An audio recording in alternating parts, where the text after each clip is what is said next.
Gio, Matt, Spencer. And you guys, thanks for coming.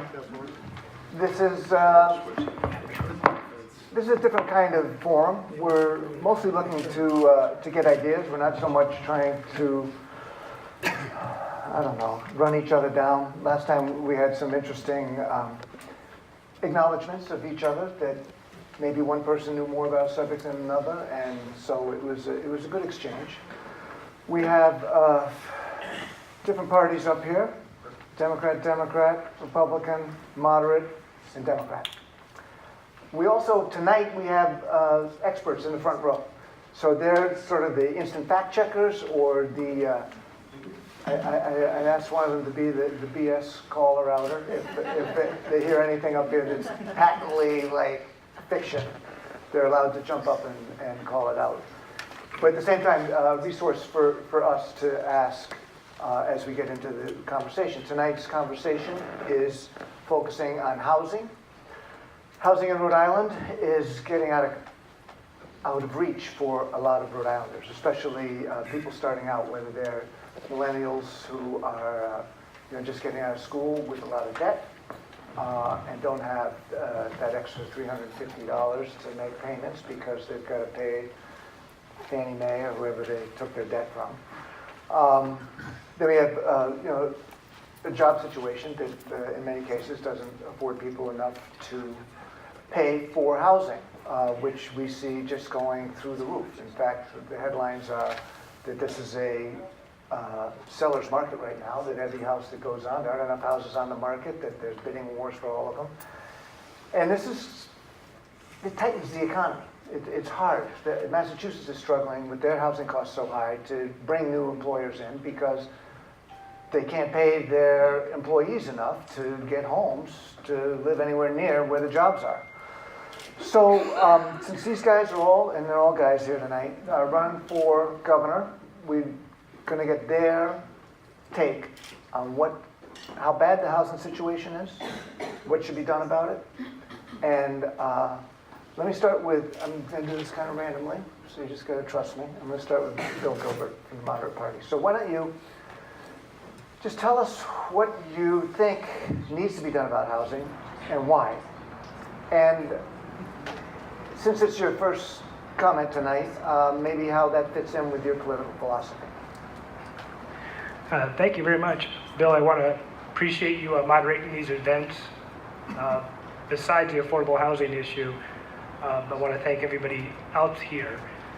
The affordable housing issue is near and dear to my heart. It's, I moved up here from Cocoa Beach, Florida, and that was 1987, and I sold my house on Del Prado Boulevard, and I sold that house for $90,000. It was on the water, and I walked across the street from where I was staying in Bonnet Shores, and I said, I'm going to buy this raised ranch. And it was $139,000, and I sold a house that was on the water. And I said, oh man, that's just nuts. And I saved.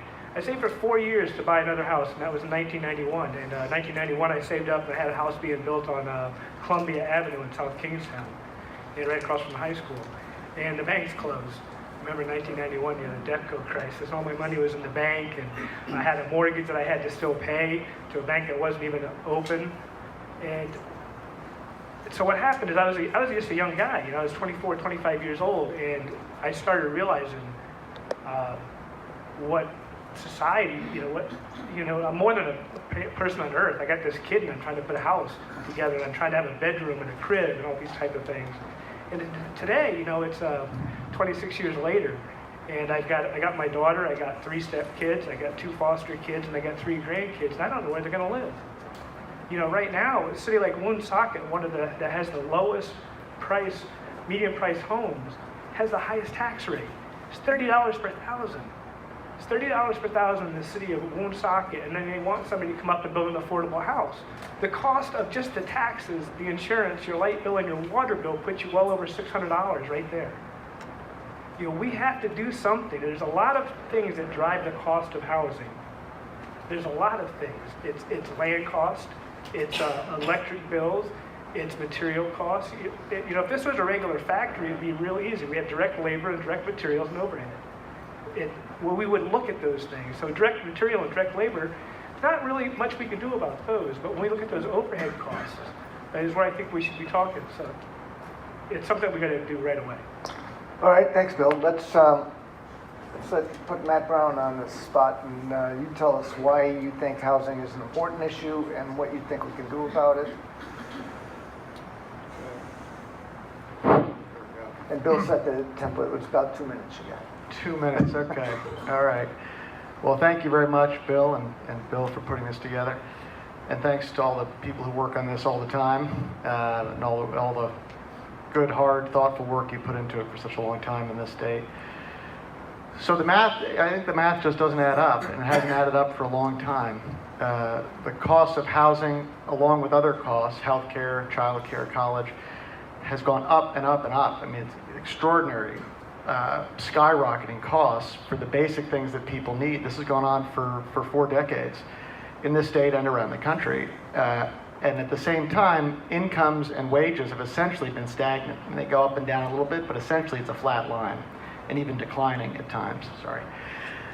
So that math just means that life has gotten too hard for people, and the housing issue here is really at the center of it. So we've got, for people who make $30,000 or less in Rhode Island, there are no cities in the state where there's affordable housing for them. For people who make $50,000, which is pretty close to the median income here, there are only 5 cities in the state where there's affordable housing for them. We have 10 to 15 people evicted from their homes in Providence every day. This problem obviously creates, as a driver of chronic homelessness. It's bad for the economy because people don't have money to spend because housing is taking up 30, 40, 50% of their income. It's bad for the economy because businesses don't want to come here because where are their people going to live? So it makes growth in the state almost impossible because there's no affordable housing here. It's part of the reason we've had such a stagnant population over so many years. So there are a lot of reasons that it's a problem, and we're really not close to solving it. We're on right now we're on a pace of building about 1,000 or 1,100 homes a year. Over the next 10 years, we would need to triple that, essentially, to have enough housing and affordable housing for people in this state.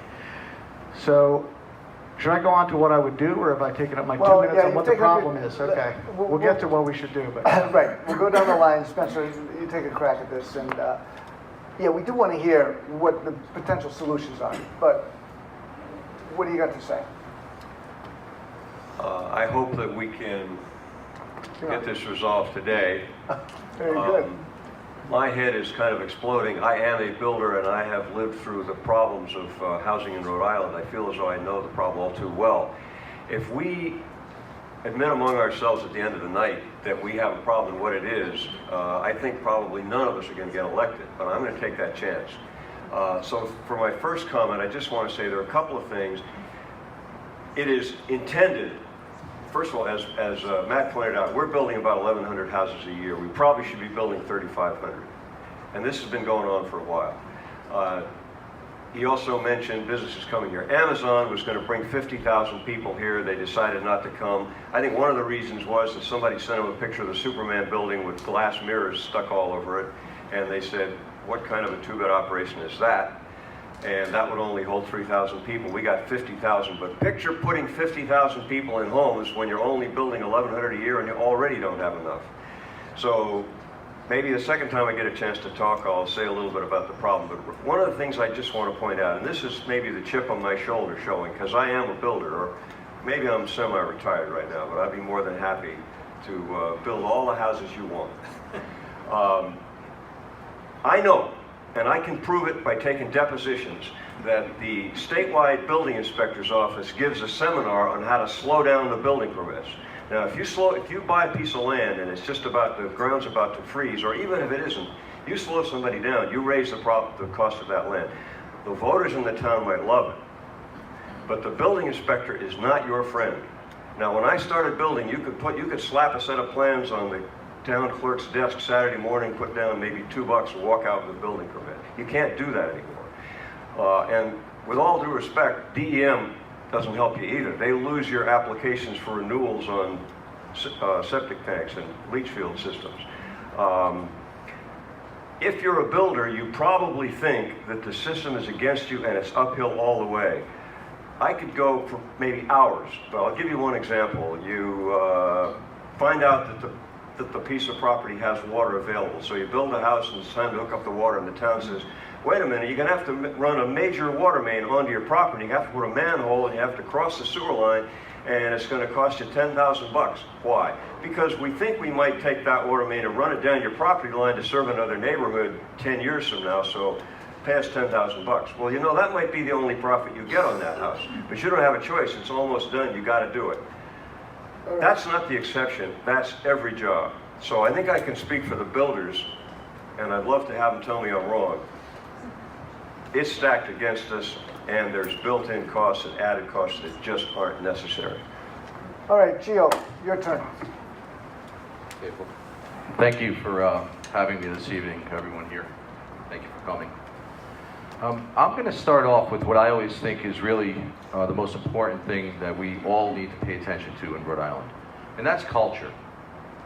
Okay? It's about retaining your neighbor. It's about why you live here. And so everything starts with strategic decision making. What I want to bring to the governor's office is very simple. It's leadership. So when I read about things such as, you know, Sunday's paper that said all the expansion in the skyline in Providence, you know what came immediately to me? They built that on the back of the elderly. They built it on the back of the elderly.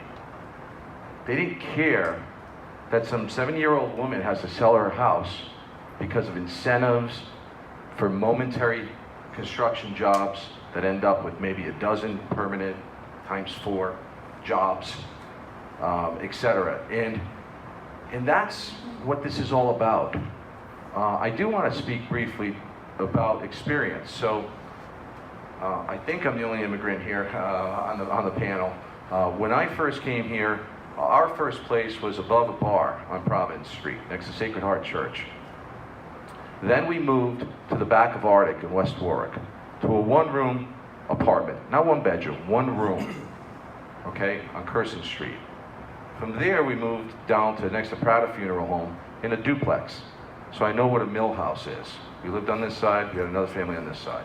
Then we bought a triple-decker on Gulf Avenue. That was the first house we bought for $28,000. Okay, that was 1974. We then sold that house for $65,000 in 1983 and finally bought a raised ranch.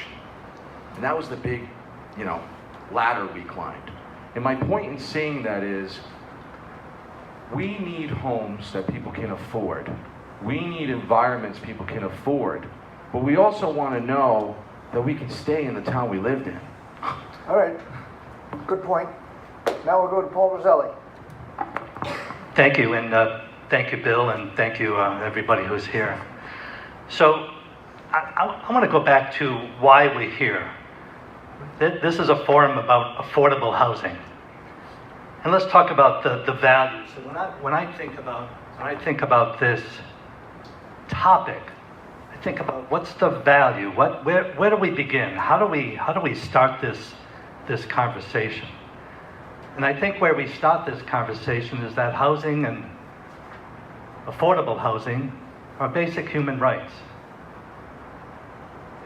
That's the basics. That's the first step. How we get there, quite frankly, I don't think any of us have the answer. I don't think it's a top-down type of answer. I think it's a bottom-up type of answer.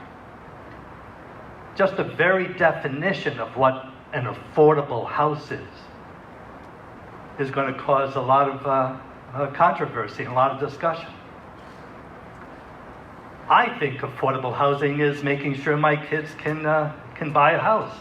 My son is a graduate from college, heavily into debt, up to his elbows, in Virginia, still desperately looking for a house or an apartment or something. Great job, great salary, can't afford to have his own place. He's living with a couple of other people. I tell my daughter every day that, gee, one of the reasons you were able to afford your house was your apartment because you got married. Please don't throw anything at me. But they were able to combine their salaries to get an apartment in California. So when I think about affordable housing, I want to get back to our core value. What's the premise? How do we begin this conversation? And that conversation has to get to a basic human need. All right, now you said it's got to come from the bottom up. How's that work? Sure. Because people build houses to make money off them. So that's the motivation. Unless the government is putting something into creating affordable housing, Right. I don't know how it happens. Yeah. So let's talk about what housing stock we already have. Eviction rates in Rhode Island are through the roof, and there's no pun intended. We have one of the highest eviction rates in the country. Anytime foreclosure rates, so we have one of the highest foreclosure rates in the country. There's a foreclosure mediation act that's about to expire. A very successful program that's a piece of legislation, it's a law that when a foreclosure happens, the state intervenes, there's an arbitrator, there's a mediator, and you figure out how to keep that family in that home. Any disruption, evictions, foreclosures, whatever it is, homelessness, creates a lot of stress on the family, the community, and the state. All right. That clearly, though, that's not from the bottom up. That's somebody coming in and intervening. Bill, Yeah, but those folks, the folks that are here, and there are a lot of folks that are here today that are in the nonprofit world. That's where that starts. I'll end there. Okay, Bill, you were shaking your head. Yeah, I understand where Paul's going, but again, at the current model, we talked about direct materials, direct labor, and overhead. And when I look at housing as also somebody that builds houses, but I have properties, and all my properties are considered affordable, but they're not subsidized. There's a difference. I think sometimes what we talk about, when we hear the term affordable housing, our state actually has a definition that those houses are subsidized. We can have affordable houses that aren't subsidized through the profit model that you talk about, Bill. But when I hear it, I've actually purchased, and I flip homes. And I actually have 2 houses right now that I own, and that part of my overhead cost is I have somebody that's been in one of my houses for 2 years. It's taken me 2 years to evict somebody. So when I have, as an individual business owner, I understand that housing is a social problem, and there's an interest, society has an interest in making sure people aren't homeless. If they do, we should bear the burden. Society should bear the burden. What you're doing with your laws is you're pushing all that housing cost on me. What do I do for 2 years with the guy that's sitting in my house? I have it right now. I actually have court on the 25th for an eviction from a guy that's been evicted 3 times, and he was foreclosed on. And I still have to evict somebody that doesn't even own the house, and he's been evicted 3 years later. That's a cost that gets borne, whether we like it or not. I know it's popular, sometimes it's popular to bash a landlord. We're just small business people. I don't. All right, let me, I haven't heard any answers. I want to talk I to was just Bill. going to say, can I just correct a few of the facts? Yes. First of all, our eviction rate is not the highest in the country. We're the highest in New England. So I just want to be clear about that. And the same thing with foreclosures. We're not one of the highest anymore in the country. We were when the bubble burst in 2008, 2010. We were consistently in the top 5, but now we hover around the top 10, top 15 in terms of foreclosure rates. But it's still much lower than it was at the worst of the crisis, but still a persistent problem in the state. I want to put David on the spot. That's a microphone for you, sir. Thank you, Bill. And it's working. Okay. So, what are these guys missing? We heard everybody make their little point, or where they're coming from. You build houses. This is the head of the Rhode Island Builders Association. For now. I would simply like to understand better, you're all running for governor. How would you increase the housing supply for the state of Rhode Island to make it obtainable for the growth of our population, for the housing that our our civilians, our people need. And I haven't heard anybody really address that. How do we grow that? All right, Matt, it's your turn. Can I take that? Yeah. So, look, I think like any other big problem, you have to start with a vision. You need a plan. And we don't have a statewide plan. We have a lot of good work going on. I mean, I think there is some ground up work. I think we actually need a statewide vision and a plan and a goal. And the goal has to be that we, is it still going? Okay. The goal has to be that we ensure that everyone in the state can live in a house that they can afford, period. That has to be the goal. And, you know, look, this is the United States of America. This is the richest country in the world. The problem is not that there's not enough money. The problem is that the system isn't working for people. And so what do we do to make it work? I think the first thing we have to do is we're going to have to change what are now 40 to 50-year-old statewide and city and local zoning laws to speed up the process by which we can build housing, including affordable housing.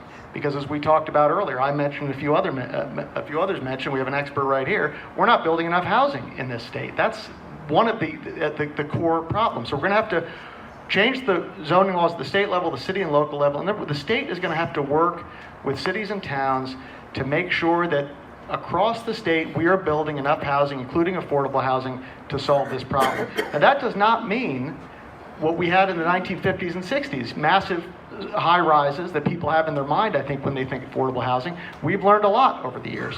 These can be smaller dwellings, they can be accessory units, multifamily, 2 or 3 stories. And we have to do it in a way that makes sense. You know, Gio talked about culture, that makes sense for the Rhode Island culture. Like other New England states, we were built on our footprint, our village centers and rural areas in between.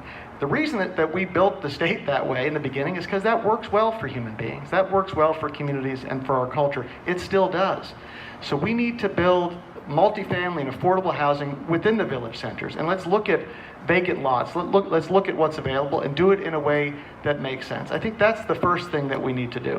All right, Gio, you wanted to jump in here? Sure. So one of the things that I want as a takeaway whenever you think of Feroci's future Rhode Island, okay, is in fact industry.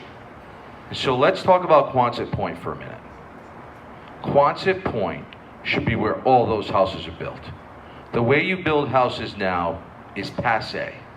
They should be built in one area, assembly lines, 15, 20 companies all located there. Just as an auto industry was, fueling Michigan, we should be fueling that there. We build windmills, not in place. We build the parts and then we ship it and then they put it up. Why are we having houses built on a street and we can't get around this truck for 3 months? Why aren't they built in one place? Think about everybody in your industry who could work 4 companies, one after the other. Who's making bedrooms? Who's making basements? Who's making, you name it. I'm saying more the silly side of it, but the fact is, the actual box, what you're going to get. All right, well, that's the future. If we think like that, we're going to change Rhode Island. Okay, so there's a new idea. Doesn't the state have a law against manufactured house? No, manufactured houses? No, and there's a very much what the candidate's talking about is modular or housing. Manufactured housing is kind of the new term for mobile homes and or more than trailer mobile homes. parks. I mean, So he's talking about using technology, there are parts of the country that are using 3D printers to build housing. So you're right, that we could look at ways and developments at Quonset and other industrial sites to be on the creative edge of looking at new technologies around home building. I would point out that we're over 90% developed and that most of the lots that we're talking about are already occupied with existing housing. And so we'd have to think about how to use that new technology to upgrade those housing. Rhode Island has some of the oldest housing stock in the country. In fact, our multifamily housing stock is the oldest. So how can we use new technology to address the stock that's already there? Now, If I could just say one thing on that. Yeah. Again, we look at the Superman building, and we all have an affinity for it, but we all know that would not exist for another 15 days in any other place. Okay, it'd be leveled and a new structure would be in its place. With the right, relationship, meaning with the companies, with the banks, with the affordability. We have to understand there are people who buy $2-3 million lots and level a house and put something new on it. Let's just create, let's not reinvent the wheel. Just create the model for those that want a $100,000 house or $200,000 house on the same piece of property. Let me get Gary here to talk a little bit about one of the issues that has sort of been mentioned peripherally is the idea of zoning, and that a lot of communities have restrictive zoning, that whether it's 2 acres, 5 acres, that demands the kind of house that is unaffordable to most of us. So one of the strategies of the state was to have affordable housing developers get zoning exemptions so they could increase the density. And I know you've been intimately involved in the situation that's going on in your town, my town, that that you're fighting in court. That this whole idea of making zoning exemptions for affordable housing is not fair to the people that already live in the town. Do you see a way out of that problem? Well, Bill, to clarify, my lesson is against the taxation systems that are coming along with this, the property taxations. And what the government is encouraging and trying to do is to create 2 different taxpayers in the state of Rhode Island. Literally, there will be those that have to pay the full weight of their property taxes, and then there will be taxes based on government-sponsored housing. Okay. I'll give you an example in Barrington real quick. Average Barrington tax bill is about $7,500 a year. Affordable housing, rental housing, the units are taxed at around $750 a year. So there's about a tenfold difference between the taxes that are charged to government-sponsored housing and everyone else that has to pay the freight. For the schools and all the new school costs and fire and police is not passed on to the affordable properties. It's all borne by those on the private sector side, so to speak. But let me address the question on zoning density. I don't object to zoning density issues. I think it's the wave of the future. We have to do it. And I like the suggestions by Mr. Ferrucci about just building in mass production these houses. They can be more energy efficient, they can be less cost, and get them into higher density environments, 4,000 square foot lots. I don't see any problem with that, and would welcome, smart use of the land that we have. My biggest issue is with dividing the taxpayers in the state of Rhode Island into 2 classes of taxpayers. Now, if the tax subsidy for those developments came from the state government as opposed to the local taxpayers, would that be more fair? Well, if the state were offering to say, okay, we know that $750 a year in property taxes is not even going to pay for one student in the school system, if the state were to say, okay, to encourage affordable housing, we will assist the municipalities by offering in some level of adjustment, so a subsidy that comes into the municipality to help defray the taxes. All right, so Spencer, do you think that is is that something? My view is completely different, it turns out. I thought I was going to agree with everybody, but it turns out I don't. All right, let's duke For it out. starters, you got 4, and I think that the industry gets to decide how the houses get built. If you want to build a trailer factory and invest your money in it at Quonset Point, God bless you. And if I can build a stick house, and your trailer is more attractive, call what you want, it's still a trailer. It might be a modular home. But the point is, let the market decide. And I think that's part of our problem here. And I am a Democrat, and I understand that markets have their limitations. But the real problem here, and I hope we have enough time to get into it tonight, the market has been completely distorted. The whole definition, and I ask anybody out there, look up the definition of affordable house. I can build a really cheap house, and I've built a few, and they're not bad, they're just small. They're not affordable. Why not? Because they weren't subsidized. That's the definition of an affordable house. Thing 1, repeal that law. That's just completely confusing the market. There are 4 reasons why you might like to buy a small house in my town. Number 1, you're retired, your house is too big. Number 2, you're a kid, you're starting out. Number 3, you're moving here to work for another company like, say, Amazon. Number 4, you're living in Providence or upstate or in the city and you'd like to live in a rural area. Those 4 people can't move into my town. So the kids are leaving, the schools are half empty, so the school committee has to decide, are we going to close schools and tear down buildings? And when we do tear down buildings, what are we going to do? Break them up into house lots. Okay. So we have a problem where the economy can't address the needs of the people that need a house. And the solution? Because our laws are so, they're rock solid and old and crumbling, and we need to change them. So how do you change it? What do you change Okay, it to? well, you know, we got 2 hours here, and I don't want to get too far with this, but the big problem is that the reason that those 4 people, the retired, the new kid, the person in the city, and the person moving here from out of state to work for, those people can't move here because the town manager and the planning board and the town council, and maybe the voters too, don't want them here. Okay.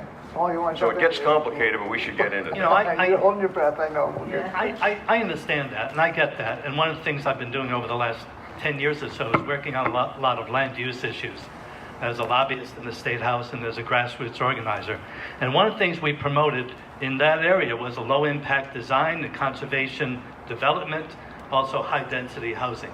So you could, on a lot of land, on a plot, you could concentrate, build in excess of what the zoning laws require, as long as there's some kind of give back, conservation area, or a tie-in, or something.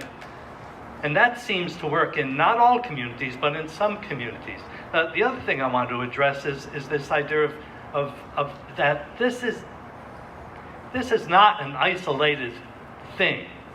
Affordable housing is one small piece of a larger picture. I mean, when we talk about affordable housing, we've also got to talk about wages. We've also got to talk about health care. We've also got to talk about livable, walkable, bikeable, rideable communities. Because you can't have affordable housing in the middle of the woods and expect all the other things to magically appear, like transportation, like work. Because as soon as you do that, as soon as you build it in the middle of the woods, you've got to put an enormous amount of infrastructure in there. So I want to look at affordable housing in terms of what community looks like, how those values of community that I grew up, and I know a lot of you grew up with as well. Yeah, let's just make sure when we're talking about affordable housing, we're not talking about public housing. We're talking about housing that has been 30% of the earnings of an individual or family. And so that goes right up the middle class and farther. And a lot of people in Rhode Island who are living in nice houses are what they call housing burdened. Cost burden. Cost burden, because they're paying more than 30% of their income to stay where they want to stay. You have something to say. Hi. So first I wanted to address Spencer's comment regarding what you're actually referring to as naturally occurring affordable housing, where you build a cheap house and somebody can buy it. But it's not defined by the law as affordable. Correct, because there are actually additional standards. It's not just that it's cheap. So there's an income requirement of the household. So when a household is applying for affordable housing, we're actually certifying to the state that the person that's residing in that property is of a certain income category. It's not just that the property got a subsidy. So there's also a deed restriction then that preserves that affordable unit for future generations, so that a family could move in, live there for 10 years, grow, get different jobs, want to move into a market rate unit, and that unit will be resold to a family who meets the same income level as when it was originally sold. So those are the requirements under the law. So it's not just the subsidy component.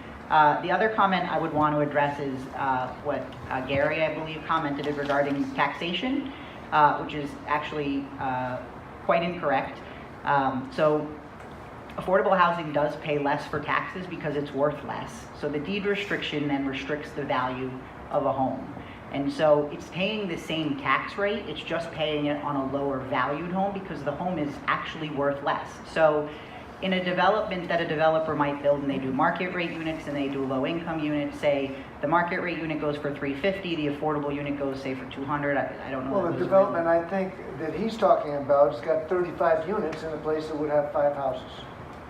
So if you're charging per unit and you add that up, isn't that tax going to be closer to what the 5 mansions would have got? Potentially more. So it's not that they're paying, there's not 2 tax classes, there's 1 tax class. It's that household then can't resell that property. They don't realize the same equity gain. So, you know, look back at early 2000s where the market started to go through the roof and you could sell your house all of a sudden for triple what you purchased it for. A person in an affordable unit doesn't have that luxury. They go by what the income is, and as somebody already mentioned, income has been stagnant. So they haven't realized any equity gain particularly, All right, whereas so, somebody else has. Accepting those points, how do we solve the affordable housing problem in Rhode Island? Well, we have to start talking about it first. All right, we're doing that. Well, I think more broadly than this room, I think largely their housing isn't on the agenda in this state or at the federal level. Well, if one of these guys gets elected, it might be, so what would you tell them to do? Make sure it is on your agenda, not It's mine. on my agenda. I'm with you so far, but now what's the solution? Besides I mean, I talk? think there isn't one solution. I think, you know, we've all been working, you know, at this, some of us longer than others, but there's no one fix. It's not whether the state government or the federal government can subsidize more, you know, dollars. I mean, we could get $1 billion bond. Frankly, it's not going to fix our housing problem. We have to change how society thinks about affordable housing. You know, somebody talked about roadblocks. You know, when people don't want affordable housing in their town, it drives costs up. It also clusters people in the urban core because that's where it's easier to develop sometimes. You know, rural communities don't want those types of people in their mind to be there. So I think what we need to start doing is thinking about how we build a toolbox that has something to do with capital investment. How do we make building more attractive in this state across the board, right? It's having all types of housing choice, not just affordable housing. If we increase supply, then that affects the supply-demand chain. I mean, costs are expensive because we have low supply and demand is high. So I think there's a lot of strategies, and I don't know that any one of us has the answer. We have to figure out how to work together to get there. The law that Melina was talking about, the Low Mod Housing Act, that sets aside a 10% goal for every community and in order for the housing, or affordable housing, to count under that law, it has to meet that 3-part test that Melina just outlined. You're right, there can be market rate affordable too, it just doesn't. But that's not working. Well, I agree that we need to So modify and maybe we should change just change set it that aside law. and start over. Well, I add more incentives, do other things. I'm not opposed to talking about that, but there are low to moderate income people in every community in Rhode Island, and so we need to make sure that we have housing plans in each community to address those needs. So looking at the ways to do that, looking at, as part of that law, towns, and the law's been on the books for 20 years, we're supposed to put together an affordable housing plan and start doing it. None of them have done it, so let's make them do it and say, where do you want to build it? Where does it make sense to restore properties back to your tax roll? Bill? Sorry, can I jump in there? Yeah. So I think I find this issue that we're all talking about here very frustrating. The issue of, not just here, but I always find it frustrating when everybody cares, everybody sees the problem, everybody wants to solve the problem, and there's a lot of talk and we just can't quite get there. It's the same with our schools and so many other issues, and it's very frustrating. I'm sure we've all been in those kinds of situations. And so I think one thing, as I said, you need a vision, but you also need somebody who's not just the governor, but who's the governor's partner, who wakes up every day in this state, and this is all they think about until the problem is solved, and that would be a housing director at the cabinet level, like we have at the federal level and like other states have. We don't have that, and a governor's job is to look at the whole picture. Affordable housing, I think, if I were to be elected, would be very high on the list. But I would need a partner who wakes up and goes to bed every night thinking about this discussion and how to solve this problem and to push it forward till we get it done. Well, you know, that may be something you guys can offer. I mean, it's got to get on the conversation. Do you feel like anybody up there at the State House right now is paying any attention to this idea? So there should be an advocate, right? Not only an advocate, but there should be a champion. And you're right, there's a lacking in our state on a host of issues. But we can't look at this as just an isolated thing. And I'm a firm believer in looking at a whole picture. One thing we can do right away is look at whatever the low-hanging fruit is. Zoning is an issue for what they call, and I've heard about this before, in-law apartments, or I forget what they call them. Accessory units, accessory apartments, low-hanging fruit. Almost if there's a leader out there who can look at local zoning laws and get those municipalities to adjust their regulations to allow it. So, and I agree, this is not, there's no one answer in all this. There's multiple answers, but you got to stop picking them off. All right, what do you say, Bill? You going to disagree with me again? No, actually, Please. I think Matt hit on it. This has to come from the state level. The towns are not going to solve this problem. It's because they have incompatible objective. Every time I build a house, I put a kid in the school system. So they have a roadblock up. One of the reasons why I wanted to have this forum on this topic is every time somebody says the word affordable housing, it means something different to everybody. And everybody bristles. I look at Gary over here, and when you say affordable housing, he goes right to subsidies and taxes, when it can be everything. Affordable housing is for the elderly. How do we keep the elderly in the house? How do we keep the child in the home? Right now, the number one cost driver is land cost. If I build a house in Warwick, or I cross over to Potawatomi, or I go into North Kingstown, my cost per square foot for materials is pretty much the same. It depends on the trucking cost if I start going too far away. So what's the cost driver of a home from one town to another? It's the cost of the land, and that's dependent upon the zoning and what they allow me to build, what they call the density that I'm allowed to build. And the other cost driver is what I think Spencer's talking about. There is, I believe, and it's hard to get elected when you want to sometimes talk about the truth, but there are people that put roadblocks in the way because of the other drivers. They don't want the school budgets to go up. The NIMBYs, they don't want it in their backyard. So we need to drive from a state level. We need to change the zoning laws to allow, for accessory family dwellings, apartment uses. We need to have higher density. We need 2-family and 3-family dwellings. We need smaller lot size. We also need dwelling size. We can change, some towns have minimum dwelling size, and we can change those minimum dwelling size. I think one of the conversations should be, if I was the czar, what is a minimum house? We all hear tiny homes. Some people, their tiny home goes up, it's on wheels. It could be on a foundation. Gio and I talk about the term innovative housing. I love innovative better. Like you said, 3D printing. We have environmental controls. We have a lot more land. When we talk about we're 90% built, it's based on current zoning.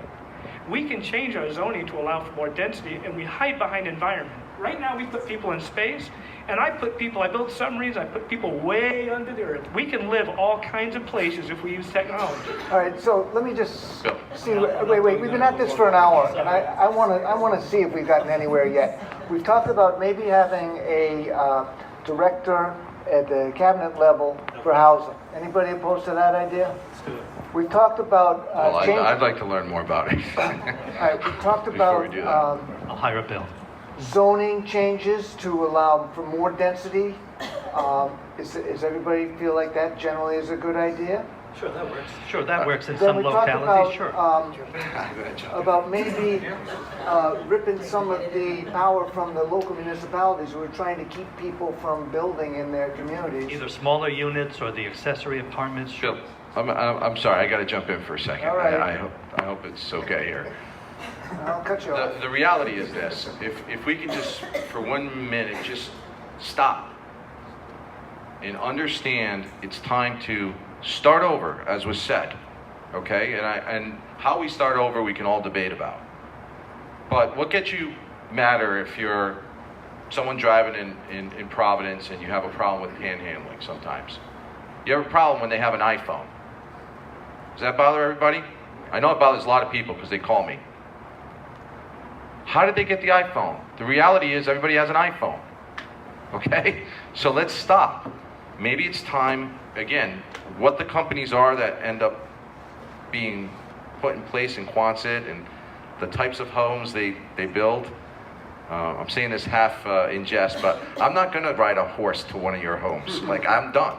Like, I'm moving on. Are you going to put your own money into the trailer factory? Well, the fact is that, you know what, that might be a great business. I would love to, you know, if that happens. But the reality is that's what industry is, right? So it's industry. I'm telling you for a moment that we read about these things and we watch them on TV and we act like they're in Mars. They're happening in Oregon. They're happening all over the place. Like, just let's go. Well, I just want to say that it's time for us to really say, and I'm not against a czar or other. I think that fine to have a leader. Someone needs to lead it. But what I'm saying is, let's actually commit to industry. And affordable housing to me means it's one price. Everybody knows what it is. Obviously, you have different tiers after, but you know what it is, and you start there. So if a ranch house used to be $35,000 in the 70s or whatever, that's what it is. A raised ranches used to start at 50, 60. You know what it is, and you start going. It's time to just reinvent the whole thing. All right, I want to ask you, because we got you here. Yes, so I am not a real estate expert, a home expert. I am a millennial, and what that makes me an expert on, student loans, debt, and maybe eventually moving out of my parents' house. So what I want to know from you guys, because of course you're all, except for maybe Bill, we don't know that for sure yet, trying to be elected as our next governor. What are you doing to make it so I'm not in my parents' house at 40 years old? Well, My turn. yes, that's your turn. All right, well, first of all, speaking as a builder, you start with a hole in the ground. 6 months later, you better have something to show for it or you don't get paid. So my approach is, we're going to solve this problem and a whole bunch of other problems because you have to do it that way. There's no housing czar, you know, hire a carpenter. The builders can build as many houses as we want. They can build 3,500 houses a year. I know that. And there's a president of Builders Association right here. He can disagree with me if he wants to. There are 25,000 people in Providence who aren't even on the unemployment rolls, and they would love to go to work building houses and learning a trade. There's a big problem here because we've blocked it all. And I just want to share a couple of thoughts. And we're maybe laying down the bricks here, and before we're done, we'll build a wall out of those bricks. But here's one of them, and it's a business secret. I'm going to give it away. If you show me a $200,000 lot, and sometimes a realtor will do that, don't ask me to build a $125,000 end product on that lot. I can't do it unless I'm willing to give away $75,000 plus the price of the house. So when I look at a $200,000 lot, which is, by the way, the only lot in my town, I'm looking at 3 times that, a $600,000 house. Let me say that again a different way. If you, the town or the state or anybody comes to me as a builder and you say, we got people who want to spend $120,000. That's what they can afford. And by the way, we'll go through an awful lot of people before we get past that, because there are a lot of people who are in that category that don't have a house. By the time we've given every one of them a house, we probably will have come a long way to solving that problem. I will build you a $120,000 house, but I need a lot that costs 1/3 of that. Now, a lot of builders will say that's too much, but that's my maximum. I got to have the land, and I've got to have the water and sewer, which can be a big surprise sometimes. And then, for the rest of the money, and maybe my profit if I'm lucky, you'll have a house. All right, so David, this is what... So if your land is more than, it's just not going to happen. Right, but this is not a function of, nobody in the government said that lots are going to cost They $200 did, though. grand there, or they're going to... They did, because here's what they did. And the town managers, they think they're great, and I hope you're watching town managers, because maybe we have some issues. The big invention, and the planning board figured this out too. We'll let you build as many houses, or we'll let you build a bunch of houses, maybe 1 per acre on that land. But by the way, they got to be over 58 years old. And then somebody in the school committee says, our buildings are half empty.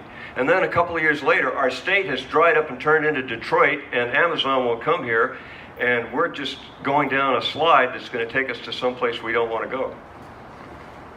So that's when I say we really need to rethink this. Yeah, but we need to answer David's question. I mean, we need to answer Tyler's question. Hasn't that been what we've been trying to answer for an hour? I mean, that's the question. So, how do you get a home? So you're familiar with the arcade downtown Providence and those apartments. How long did it take to occupy to rent out those? There was a waiting list before they opened. That's right.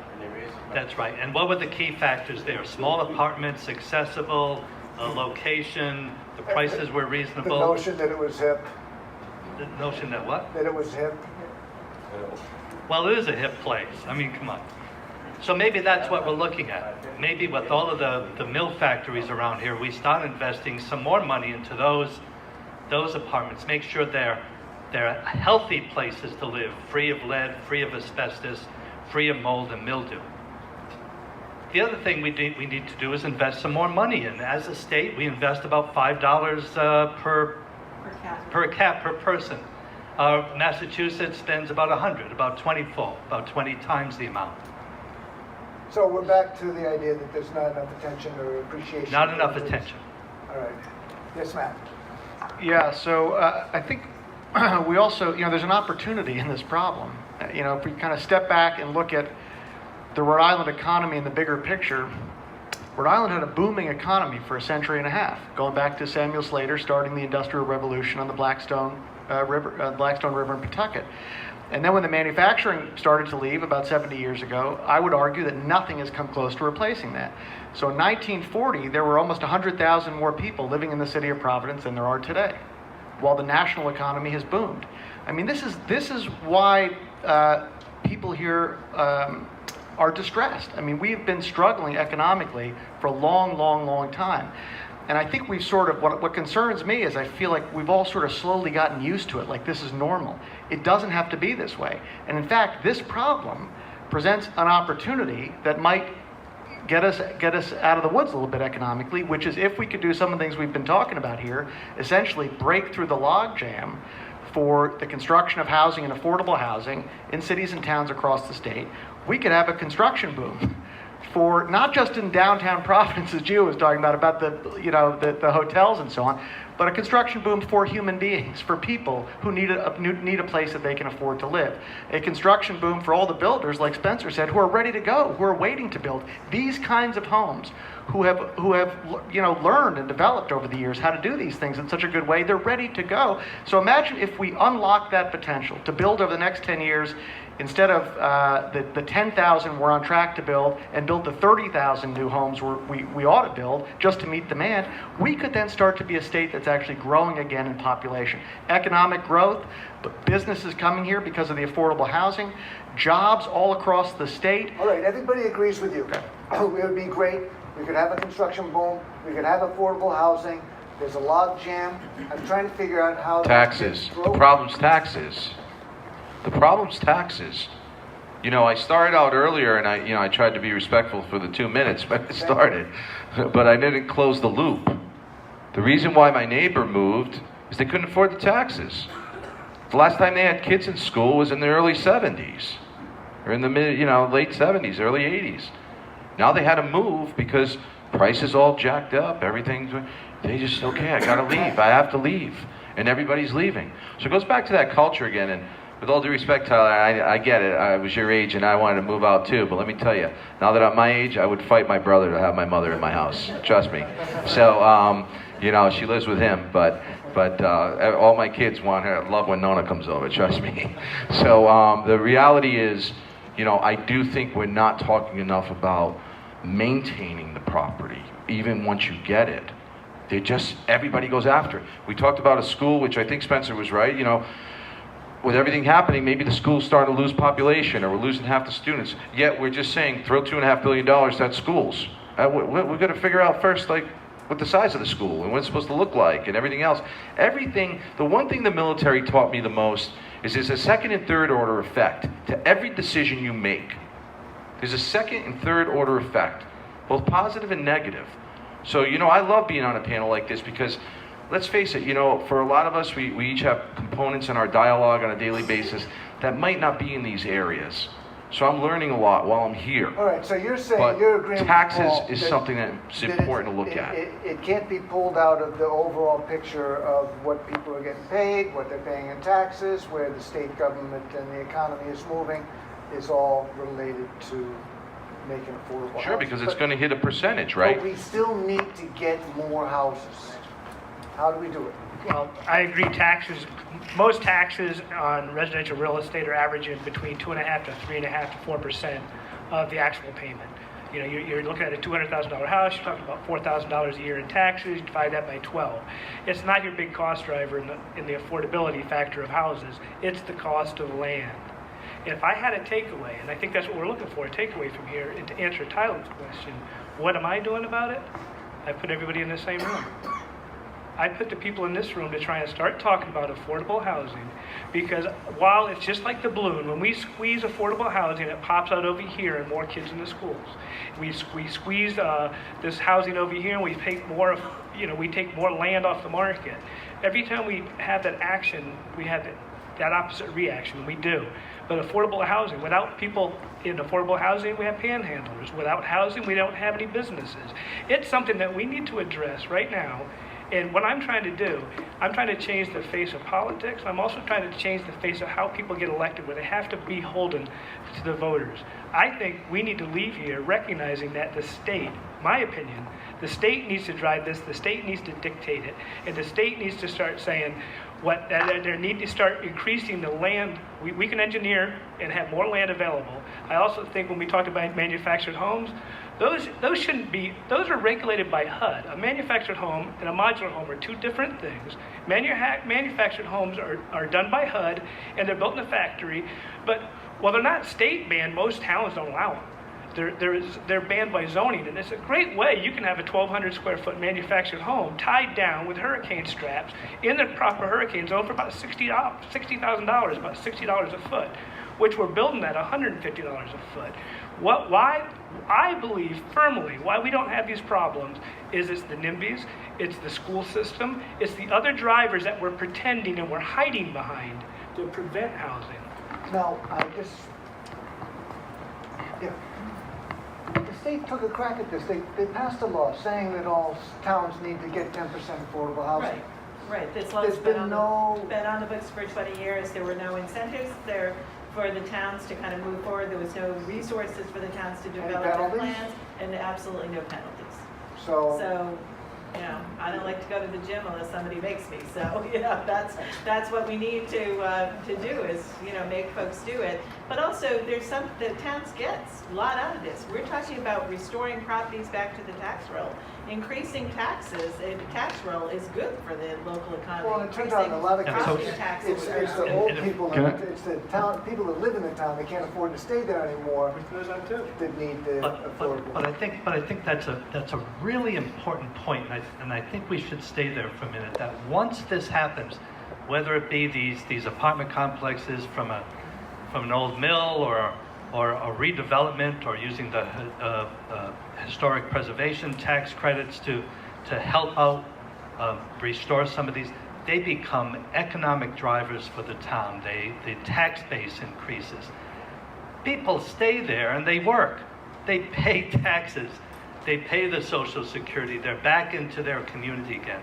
So whatever we come up with, we got to get away from the stigma that affordable means somehow lower class or lower quality or something that we don't want.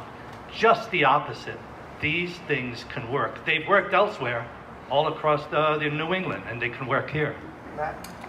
Just on the money issue and the taxes issue, because I do think so many of the problems in our state come down to the fact that there's not enough money, and that's partly because we haven't had a strong economy, as I said, since the manufacturing left 70 years ago or started to leave.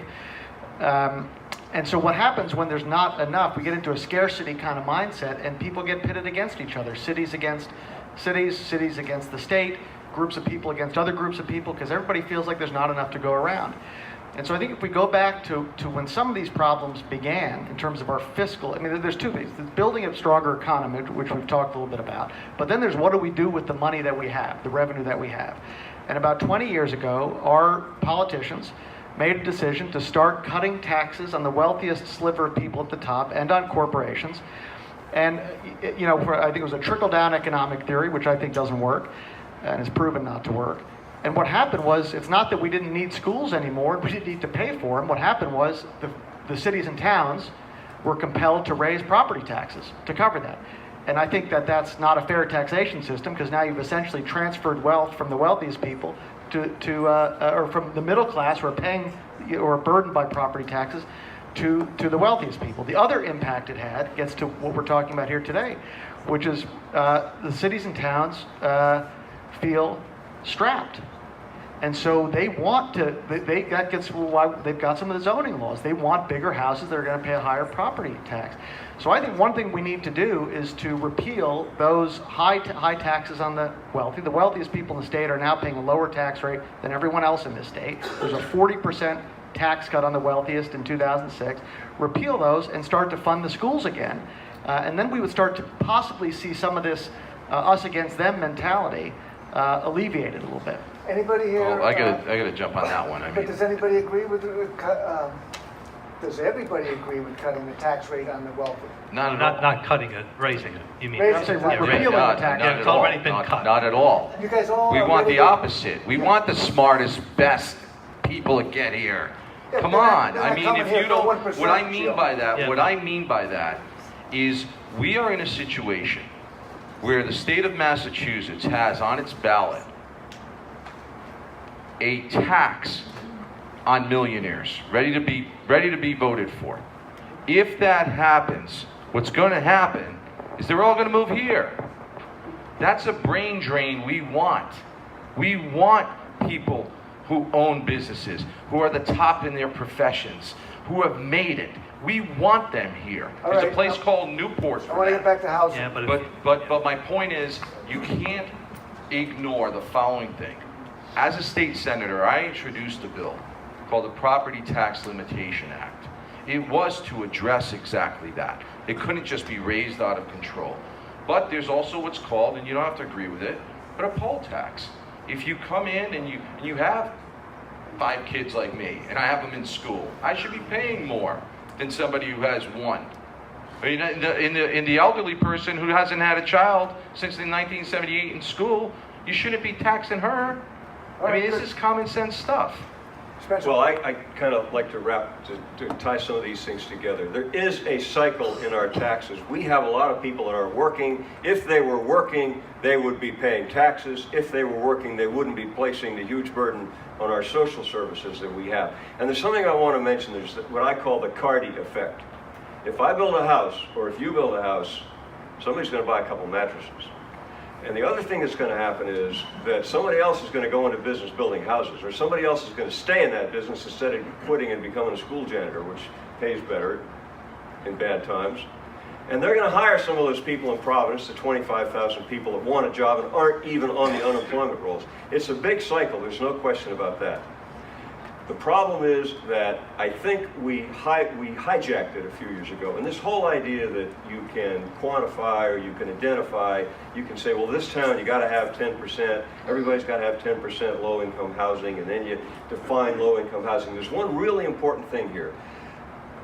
If you buy a house and you're allowed to sell it 20 years or 10 years later, you can make some money on that house. That's called moving into the middle class. And when all these subsidized programs, basically, if you're thinking about getting into one of these subsidized programs, here's my message to you.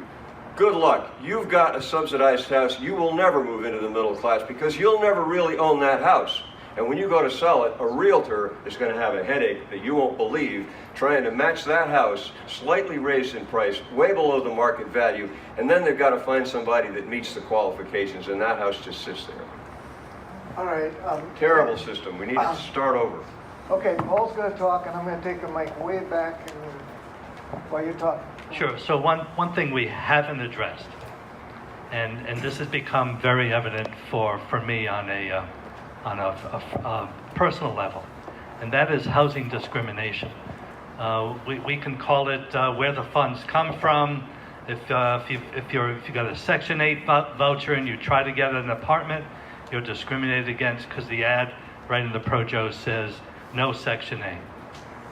Or you're getting subsidies, or you're getting something, or you've been to housing court, and just the mere fact of being there stigmatizes any landlord or landlady from having you as a renter.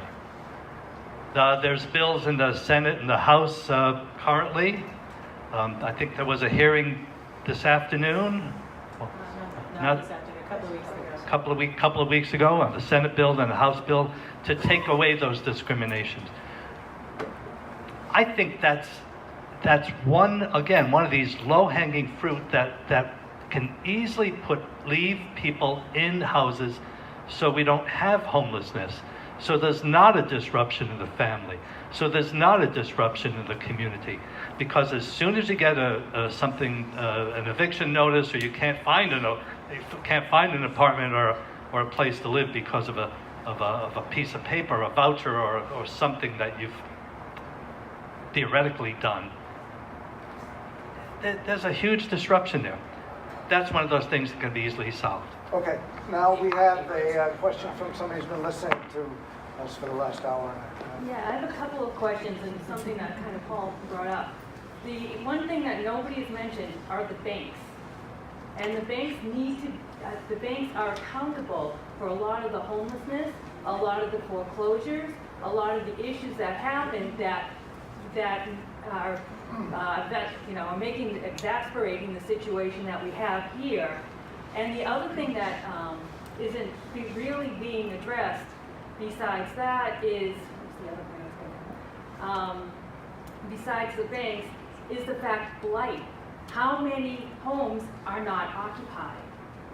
What can we do to make those houses available to people that need it, put people in those homes at an affordable rate without necessarily building and destroying, open space? Those are my two questions. All right, no, so that's great. We got a new idea. What about restoring housing stock that is sitting idle? I was going to actually address the bank question. Oh, well, Is that I thought okay? you were going to talk about that. What's that? No, I figured you might have something to say about the bank. Okay. So look, I was saying before, so many of the problems that we have here, including the affordable housing problem, we're told by government that the problem is there's just not enough money, and so we have to make tough choices, and some people lose out. Well, it turns out that that's not exactly true, but we just need to think a little bit differently. So about 100 years ago, the state of North Dakota, in an era very much like ours, like an age of extreme concentration of wealth and consolidation of wealth within banks and large corporations, got frustrated because the farmers there couldn't get any credit. So the state did something different. They took their money out of the big banks. They started their own bank with a mandate to invest just in their own state. And it has been a huge success for 100 years. I'm proposing that Rhode Island do the same thing. There's actually now 20 cities and states looking at this since the Wall Street crash in 2008 because people are looking for better ways to manage our finances. The governor of New Jersey just was elected running on a state bank platform and is trying to put it in place there. So the way it would work here is this. Every year, our government, state government, takes about $2.5 billion in our tax money and deposits it in big Wall Street banks. Those banks then turn around and invest our money all around the world, Asia, the Middle East, everywhere, doing infrastructure projects, building hotels and all kinds of things, and they keep the profits. Where do they not invest one of those $2.5 billion? In Rhode Island, and it's our money. So I'm proposing that we start our own investment bank, not run by politicians and bureaucrats, not the way that we do economic development now out of Commerce Corporation, which is run by political appointees. This would be like in North Dakota, run by professional financial managers, audited, regulated, much more accountable than the Wall Street banks have been. And they would have a mandate and a charter to invest only in Rhode Island, and specifically to invest in the kinds of things that the big banks will not invest in, because while they make a profit, they may not make a killing, including affordable housing. So this would be a source of revenue for the state of Rhode Island in perpetuity to invest in affordable housing and other things like that. And it would make a profit, the bank would make a profit, and that would be a source of ongoing new revenue that's not raising property taxes to continue to invest in things like affordable housing. The North Dakota Bank is throwing off about $30 million a year back to the general fund for the state. Who makes the decision on something like that as far as approval of the credit? Because the city of Providence had an economic development program that handed out money, and you had to bring them 2 letters of denial from the bank in order to qualify. And then they had a 94% default rate. So how do we even begin with the state running something like that? Right, because it seems that the reason that the Wall Street, the banks want to invest in home builders who are making money, not home builders who are breaking even with affordable housing. Well, no, they want to invest in things that are making a whole lot more money than home building in other parts of the world. And they're not going to be investing here in our communities. And they haven't invested here in our communities, and that's why there's not enough credit. To answer Gio's question, though, the same way they do it in North Dakota, which is, first of all, it's run by financial managers. The North Dakota Bank actually increased their assets during the recession from 2009 to 2016 from about $2.5 billion to about $7.5 billion. So you can find good people to run these things. But the second thing that they do in North Dakota that I would want to do here is that the state bank, the investment bank, does their loans in partnership with the local banks and credit unions. So the local banks and credit unions are the ones selecting the loans to be made, and the state investment bank is coming in and adding capital to that. Bill, what do you think of that idea? Well, I want to go back to affordable housing because Well, this is our loans for affordable Well, housing. but this is addressing the question about, I mean, isn't the financing one of the issues, Spencer, when it comes to housing? I think the financing, again, is one of the main issues. It's not the biggest cost driver. When you look at the spreadsheet, and to address the woman's issue in the back, she wanted to talk about the existing housing stock. There is something else that's happening with that housing stock that's dilapidated, let's say. There was a system that the bank was also using called MERS. It was the Mortgage Electronic Registration System. The banks were putting mortgages on properties, and to avoid paying the deed recording fee, they were putting it under a company called MERS, Mortgage Electronic Reservation Systems. And that's how they were able to do these credit swaps. They were able to move these properties from one property to another property without changing the deed, without paying an $80 fee at most town halls. So what happens is a lot of these foreclosures that are sitting on the market, they can't find out who owns them. They've been sold 20, 30, 40 times, and that's why it's taken 2 and 3 years to get to the market, because they have to go through all that paperwork. And if you remember, we had 40, 50, 60,000 foreclosures. That's a lot of paperwork to go through to figure out who owns the house.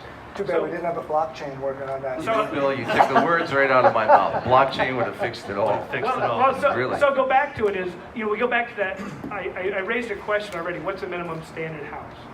Warwick's really good at it. Warwick, if, you have to register a house when it's vacant, and they make sure they monitor these foreclosures.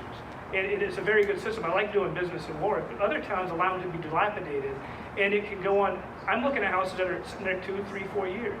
But then there's also a cost to rehab. If you look at some of the lead laws and some of the old property, let's talk about Providence and some of these older stocks, because some of the oldest in the world.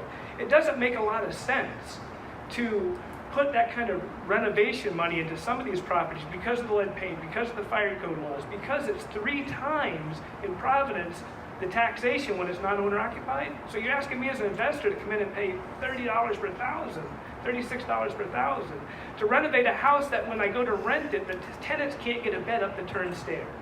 Because they were built to some codes that, they got old rock foundations, they got radon gas. So sometimes government partnership that I would like to see, some of these buildings, we need to take some of the housing stock, we need to knock it down, and we need to come in with the innovative stuff that Gio's talking about. That's where we take some of these things and maybe use those foundations. Some of the houses just aren't savable. They're not economically viable. Paul, you got anything to say to these 2 questions about Yeah, particularly the last rehabilitating? one. Sure. So particularly the last one. So I teach a lead certification class for contractors, painters, and plumbers in the state of Rhode Island. Been doing it for about 8 years, and I've certified about 3,000 contractors when it comes to the lead laws and how to deal safely with lead-based paint. The housing stock, particularly triple-deckers, where we teach a class right across the street are triple-deckers that were built in 1910. So they're old, they're ancient. A number of years ago, about 30 years ago, they revitalized them. They put on siding, they redid the interior walls, they removed the lead-based paint. They took out some of the stone foundations and put in something a little more solid. So those were extremely expensive deals to do. However, they are shining examples of what can be done when there's a government partnership between. Are they affordable? They are affordable. They hover, from what I understand, they are different rates, anywhere between $750 and $1,400 a month. Some of them are subsidized. They'd have been more affordable if we raised with building construction Yeah. standards. Could be, but it was also trying to maintain some of the architecture, some of the beauty of those buildings, and that was part of the deal. That was part of the equation that came out of kind of a bottom-up type of approach to this, where the residents, the community, the business leaders all got together, all sat around and started talking about this. In terms of the state of issuing or going after or supporting some type of bank, I mean, we're still dealing with UHIP. We've got a crisis in our DCYF, and now we're going to put in another bureaucracy to put in the statewide bank. That scares me a little bit. Can you guys talk at all about, I mean, is there a place, are these like the Onlyville Housing, what is it, the Onlyville Housing Association? One neighborhood is their new name. but One they're all neighborhood? based in Onlyville. Now, is that helping to put housing on the market that people can? Sure, I'll let Melina talk about that. Those are our member organizations. All right, thank you. Yeah, so I represent the CDC community, which are groups like One Neighborhood Builders, Pawtucket Central Falls Development, NeighborWorks, Blackstone River Valley, and Woonsocket. And that's their mission, is they're solely building affordable housing. They're not doing market rate housing. They've started branching into other opportunities to support communities like incubator kitchens and retail space and that sort of stuff. And they largely develop the bulk of the affordable housing in the state of Rhode Island. And do they get any help from the state? If one of these guys was governor, what would you ask them to do for one neighborhood? So, I mean, they're getting whatever the state is investing, so that, $50 million bond that just came down in the 2016 election, $40 million of that's going into affordable housing, and not all of the money will necessarily go to my members. There's for-profit developers that will apply to, because it's competitive. But they're also utilizing, there's no one source to build affordable housing. Affordable housing is usually built with 10, 12, 20 sources. So using the federal low-income tax credit, historic tax credits, the affordable housing program out of the Federal Home Loan Bank in Boston. There's a lot of partners to this. There's just no way to do a deal with just one source. So even the state, you just couldn't pick up the tab. So it's really about partnership, bringing in investors. Sometimes they take mortgages. Now, one indication of where the state stands on this seems to me, the Raimondo administration the last 2 years has scooped $11 million out of Rhode Island housing. Does that hurt the ability to build affordable housing? It certainly doesn't help. Obviously, Rhode Island Housing is our quasi-governmental agency that invests their profits back into housing programs. So that money essentially, it reflects their profits, and so that means that there's no investment back into housing programs or housing services. So it certainly sends the wrong message in a state that's only already spending $5 per capita compared to our neighboring states that we're going in the wrong direction in terms of housing. So can I just comment though on a few of the ideas that came up? I mean, I think you raised important ideas about not, again, making sure that sometimes some housing does need to be torn down, and that's true. And Providence has done a lot of that. In fact, there's about 150 to 200 vacant lots in the city that the city has been trying to reinvest and revitalize. There are about 400 to, depending on the count, 400 to 500 vacant and abandoned or presumably abandoned buildings as well too. The point that you raised about title is the biggest bugaboo for getting these properties back into local control, into neighborhood control as well too, is that nobody knows who owns them anymore. And so trying to figure out that and trying to untangle that legal mess so that we can put them back into investors' hands and so that we can put them back into local community hands is one of the biggest problems facing the urban core communities.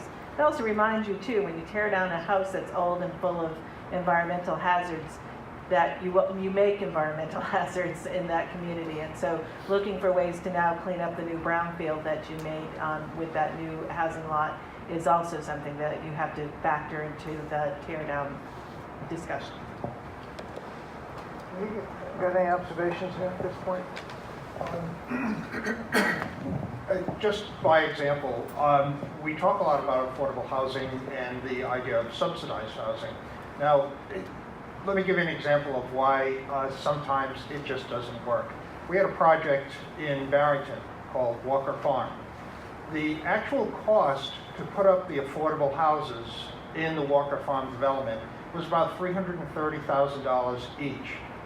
They could have walked through Barrington and found that there are lots of houses in the low end range. West Barrington has lots of houses in the $200,000 range. They could have just bought a house, put a deed restriction on it, and saved the taxpayers a boatload of money. The problem is there are so many people, architects, planners, everything, with their hands in this affordable housing pot, that the price of an ordinary, what should be low income, is suddenly driven up into the $300,000 range, not because you're building a $300,000 house, but because the number of people that have got an interest in building affordable housing. So on that project, they should have just taken the money, walked around Barrington, bought 11 houses, instead of spending $330,000 a house. They could have done much better, and they would have served the public much better. Is he hit on something about? Towns have had 20 years to plan. Figure out where you want to build it and build it. No, but I mean, is there too much profit in these nonprofit developers? I assure you, my members are not making any money. Not your members, but they're not building Walker's Farm in Barrington. Yes, actually, one of my members did build Walker Farm. And how long did it take him to sell those houses? Walker Farm did take a little longer to sell, but largely we monitor units across the state, and I have people waitlisted to buy units in Smithfield and Richmond, so I mean they sell very quickly. The point I was going to make to the gentleman's comment was that increased density would certainly lower cost, because if it costs you, just use a round number, $1 million, and you can build 10 houses, there's a base cost there per unit for land, but if you can build 20, you've cut your costs in half. So again, density becomes... But I think Walker Farms are density. So maybe greater density, right? Is that how we think about how to push the envelope on density? I wouldn't say Walker Farm is particularly dense. Bill? Yes, yeah, go right ahead. Just to, on a somewhat different topic, I appreciate very much that Paul and Bill earlier brought up the issue that I think, along with the money problems and the permitting problems that we've talked about, is another core issue that's harder to talk about, but it's there, which is the issue that some people feel like people who move in and live in affordable housing are different than they are, and are not people that they want to have living in their community, people who are low income. And so I think, first of all, somehow we're going to have to figure out ways to talk about these things openly and honestly, and not to vilify each other in the process, but to try to understand what's at the root of these concerns, and for people who have those concerns to understand a different viewpoint. So my experience, this goes back to when I was running City Year, where we got people of different economic, racial, ethnic, educational backgrounds together, and they did a year of full-time community service together, as you know. And my experience was that to a person, and we've had thousands of people go through the program, people came through that program with having shed a lot of their biases, prejudgments against people of a different background, because they got to know them as human beings over the course of serving together for a year. This is also, by the way, borne out. This fact of how human beings adjust to diversity when it's new for them is borne out in all kinds of data across the country. People who live more closely together with people of different backgrounds are more open and closer and tolerant of people of different backgrounds. So there is a process where we can get through these issues if we can somehow find a way to get over the divides we've created. And I just want to say one other thing about it is that this is not going to be easy in my experience. City Year, part of the reason it worked was because it was a year of full-time service, shoulder to shoulder with people of different backgrounds. You don't get over this in a workshop or a conversation. You have to start doing and being together. But I think it's important to remember the history here, which is that we now know from science, modern science, DNA studies, just over the last few years, a number of different DNA studies from around the world, from scientists, who have proven what many have always intuited, which is that we all started out together. A couple 100,000 years ago, there were as few as 1,000 of us, human beings, individuals, together. And then we spread around the world. In the process, we created all kinds of divisions. We divided ourselves every possible way we could find, by race, by religion, by ethnicity, by income, and now by politics. We're polarized. But that's not how we started out. So when I think about places like City Year and communities that bring people of different backgrounds and different economic backgrounds together, I don't think of it as just coming together. I think of it as reunion, because we started out together. And if we can start to share our thoughts about these things with each other, we have to start to share our thoughts. We have to start to talk openly about these issues if we're going to get over some of the hurdles with affordable housing. Well, I think, first of all, all comments are welcome, because sure, we share, I think, ultimately humanity, right? So we're here for a reason. But, I'm all about the future, trying to look ahead, not look too far back. And, I think when you look at what we now view as examples of, what that future looks like, maybe for us, what's happening now, the Seattles of the world, or other places, we see all the problems, right? Because there is no affordable housing for the youth that are going there for the jobs. So I just think we're going to have a big mismatch problem here. That's why I'm so keen on, looking at what that house looks like, the future house. What's this iPhone look like? And then make it to where everybody can get it. And frankly, I just think it solves a bunch of the other problems if we just first create that. Do you remember the Escort, the Ford Escort?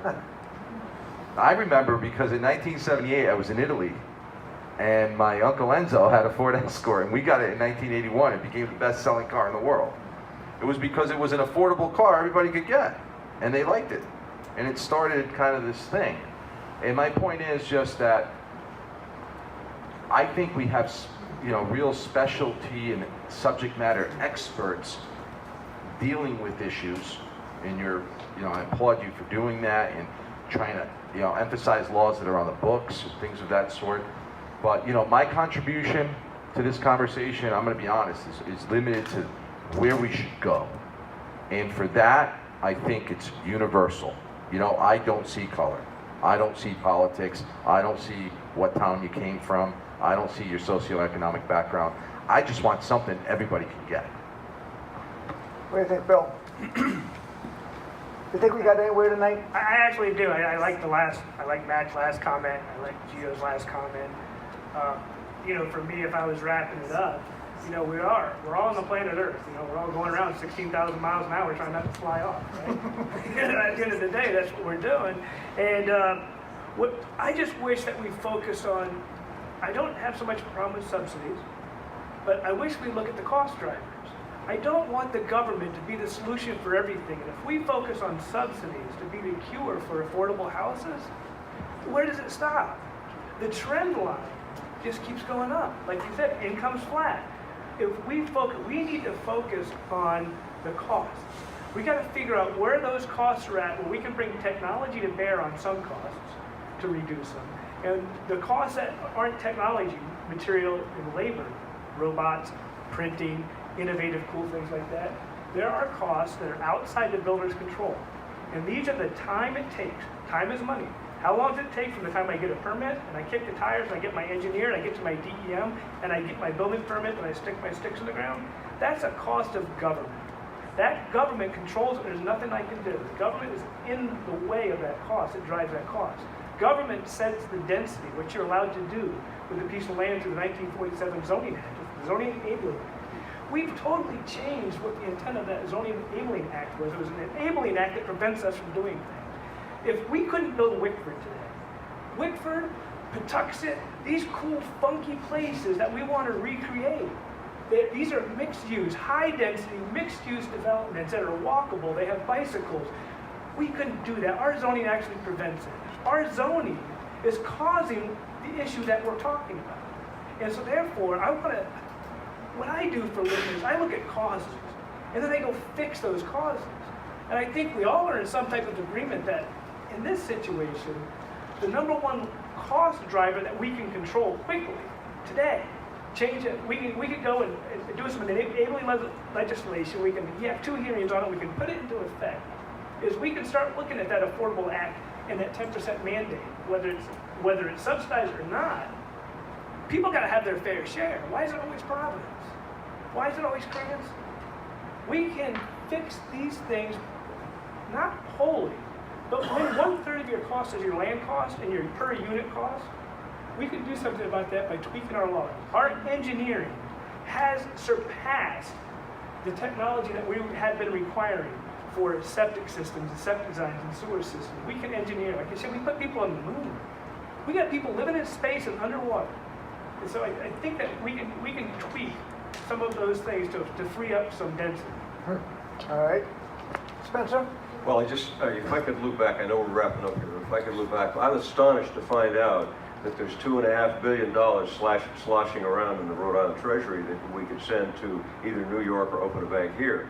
And I hope it's not the pension money, because before we spend that pension money and put it in a local bank to finance affordable housing, I hope we take a vote of the public employees and teachers whose money it is. And well, then I'm going to stay tuned on that, because we got a $200 million deficit operating in the finance committee right now, and if there's $2.5 billion someplace to put into a bank, that's really good news. But anyway, I'm waiting to hear more about that. To wrap up, part of the thought that some of us have been saying, the cities and towns don't accept the kids, they don't accept the people from out of town. That's a polite way of putting it. And I don't think that this is going to change until the cities and towns and the people in the cities and towns take a whole nother look at it and do it. The legislature has to maybe provide some guidelines for zoning. The zoning, we can do, and I as governor, we can make the building permit process a little quicker. There's no reason why it has to take more than a day. There's no reason why DEM has to be, a ball and chain around your ankle when you're trying to get something built. Brooklyn, by the way, was built by somebody who decided to put sewers down all the streets. All of a sudden, you got 5 million people in Brooklyn.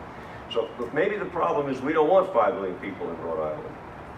So what do we want? And if we want affordable housing, the simple bottom line is the towns are going to have to accept a different density model.